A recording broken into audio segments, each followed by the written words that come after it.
Kidney failure అనే మాట వింటేనే భయంగా అనిపిస్తుంది కదా. షుగర్ వ్యాధి ఉన్న వాళ్ళల్లో 30% మందిలో కిడ్నీ సమస్యలు ఉండే అవకాశాలు ఉన్నాయని ఒక పరిశోధనలో తెలిసిందండి. అంటే ప్రతి 3 షుగర్ పేషెంట్స్ లో ఒక్కళ్ళల్లో కిడ్నీ ప్రాబ్లం ఉంటుంది. ఈ వీడియోలో మనం కిడ్నీ ప్రాబ్లం ఉన్న వాళ్ళు ఎటువంటి ఆహార పదార్థాలు తీసుకోవాలి, ఎటువంటి ఆహార పదార్థాలు తీసుకోకూడదు వంటి వివరాల గురించి చూద్దాం. హాయ్, నేను డాక్టర్ దీప్తి కారేటి ఇన్మెన్స్ క్లినిక్స్ నుండి. షుగర్ వ్యాధి ఉన్న వాళ్ళలో మనం సాధారణంగా చూసే కాంప్లికేషన్ పేరు నెఫ్రోపతి. నెఫ్రోపతి ఒక మైక్రోవాస్కులర్ కాంప్లికేషన్ ఆఫ్ డయాబెటీస్. ఇది సింపుల్గా చెప్పుకోవాలంటే రక్తంలో షుగర్ లెవెల్స్ పెరిగినప్పుడు ఈ పెరిగిపోయిన షుగర్ వలన అడ్వాన్స్డ్ గ్లైకేషన్ ఎండ్ ప్రొడక్ట్స్ అనే రసాయనాలు తయారవుతాయి. ఈ రసాయనాలు కిడ్నీలో ఉన్న రక్తనాళాలపైన పనిచేయడం ద్వారా కిడ్నీలు నెమ్మదిగా ఫెయిల్ అయిపోయే అవకాశాలు ఉంటాయి.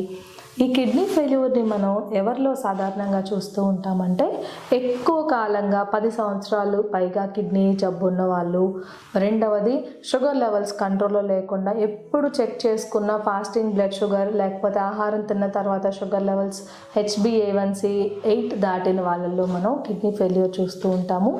బీపీ, కొలెస్ట్రాల్ లెవెల్స్ షుగర్తో పాటు పెరిగి ఉంటే వాళ్ళల్లో కూడా కిడ్నీ ప్రాబ్లమ్స్ వచ్చే అవకాశాలు ఉంటాయి. డయాబెటిక్ పేషెంట్స్ స్మోకింగ్ చేస్తే ఖచ్చితంగా కిడ్నీలు పాడైపోతాయి. కాబట్టి షుగర్ వ్యాధి ఉన్న వాళ్ళు స్మోకింగ్ మానేస్తే మంచిది. ఫ్యామిలీ హిస్టరీ ఆఫ్ డయాబెటీస్ అంటే తల్లిదండ్రులకి షుగర్తో పాటు కిడ్నీ జబ్బులు ఉన్నా కూడా పిల్లల్లో కిడ్నీ జబ్బులు వచ్చే అవకాశాలు ఉంటాయి. కాబట్టి షుగర్ వ్యాధి ఉన్న వాళ్ళు షుగర్ లెవెల్స్ని కంట్రోల్లో పెట్టుకోండి, ఆహారంలో మార్పులు చేయాలి. షుగర్ లెవెల్తో పాటు బీపీ, కొలెస్ట్రాల్ని కూడా కంట్రోల్లో పెట్టుకుంటే మనం కిడ్నీ జబ్బులు రాకుండా చూసుకోవచ్చు. కిడ్నీ ఫెయిల్యూర్ ఉన్న వాళ్ళు ఎటువంటి ఆహార పదార్థాలు తీసుకోవాలి, ఎటువంటి ఆహార పదార్థాలు తీసుకోకూడదో మనం ఇప్పుడు చూద్దాం. ఈ లిస్ట్లో మొదటిది వాటర్. ఒక రోజులో కిడ్నీ పేషెంట్లు తీసుకోవాల్సిన నీళ్లు కొలుసుకుని మరీ తీసుకోవాలండి. ఎందుకంటే ఎక్కువగా వాటర్ తీసుకుంటే కిడ్నీల మీద భారం పెరిగిపోయి త్వరగా ఫెయిల్ అయిపోయే అవకాశాలు ఉంటాయి వీళ్ళల్లో. ఎంత నీరు ఒక రోజులో తీసుకోవాలి కిడ్నీ ఫెయిల్యూర్ పేషెంట్ అనేది వాళ్ళ యూరినరీ అవుట్పుట్ మీద, మరియు శరీరంలో వాపు, కాళ్ళ వాపు, మొహం వాపు, కొంతమందిలో హార్ట్ ఫెయిల్యూర్ కూడా ఉండే అవకాశాలు ఉంటాయి. వీటి మీద ఆధారం చేసుకుని డాక్టర్లు ఈ నీటి శాతం అనేది లెక్క పెట్టడం అనేది జరుగుతుంది. నార్మల్ యూరిన్ అవుట్పుట్ ఉన్న వాళ్ళలో అయితే 24 గంటలు యూరిన్ అవుట్పుట్ లెక్క పెట్టి దానిపైన ఒక 500 ml యాడ్ చేసుకుని అంత నీరుని ఒక రోజులో తీసుకోవచ్చు.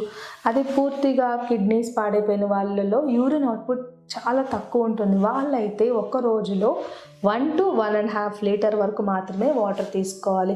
నీరు అంటే కేవలం తాగే నీళ్ళు మాత్రమే కాదండి, మనం తీసుకునే కాఫీ, టీ, పాలు, సాంబార్, రసం వీటన్నిటిలో కూడా వాటర్ కంటెంట్ ఎక్కువగా ఉంటుంది. కాబట్టి మీరు కరెక్ట్గా కొలుచుకొని తీసుకుంటే మంచిది. కిడ్నీ ఫెయిల్యూర్ ఉన్న వాళ్ళు కూరగాయలు తీసుకునేటప్పుడు లీచింగ్ పద్ధతి అంటాము. అంటే కూరగాయల్ని కడిగి బాగా దాన్ని సన్నగా కట్ చేసి నీళ్ళల్లో వేసి మరిగించి ఆ నీళ్ళని పారబోసి మిగిలిన కూరగాయ ముక్కలతో కూర వండుకొని తింటే మంచిది. కిడ్నీ ఫెయిల్యూర్ ఉన్న వాళ్ళు ఫ్రూట్ జ్యూసెస్ కానీ, కొబ్బరి నీళ్ళు కానీ, అరటి పండు కానీ తీసుకోకుండా ఉంటే మంచిది. ఎందుకంటే ఇందులో పొటాషియం లెవెల్స్ ఎక్కువగా ఉంటాయి. కాబట్టి కిడ్నీ ఫెయిల్యూర్ ఉన్న వాళ్ళు తీసుకోవాల్సిన ఫ్రూట్స్ జామకాయ, బొప్పాయి, యాపిల్, కొంతమంది పైనాపిల్ కూడా తీసుకోవచ్చు. కిడ్నీ ఫెయిల్యూర్ ఉన్న వాళ్ళు ఒక రోజులో ప్రోటీన్ కేవలం 0.8 grams per kg body weight వరకు తీసుకోవాలి.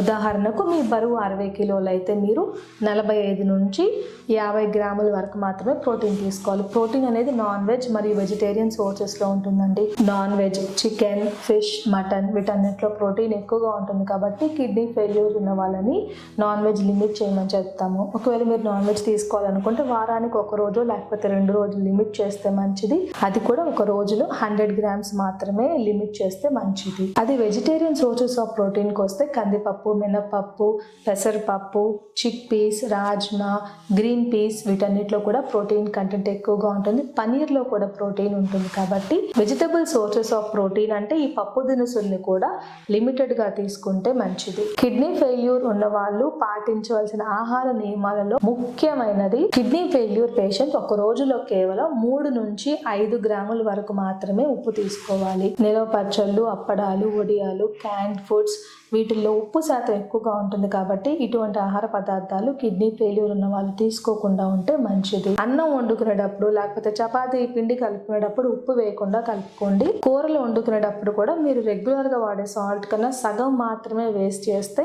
సాల్ట్ ఇంటేక్ ని మనం లిమిట్ చేసుకోవచ్చు. కిడ్నీ ఫెయిల్యూర్ ఉన్న వాళ్ళు స్టార్టింగ్ స్టేజ్ అంటే స్టేజ్ 1 నుంచి స్టేజ్ 5కి త్వరగా వెళ్లకుండా ఉండాలంటే మీరు ఖచ్చితంగా షుగర్ లెవెల్ని కంట్రోల్లో పెట్టుకోండి.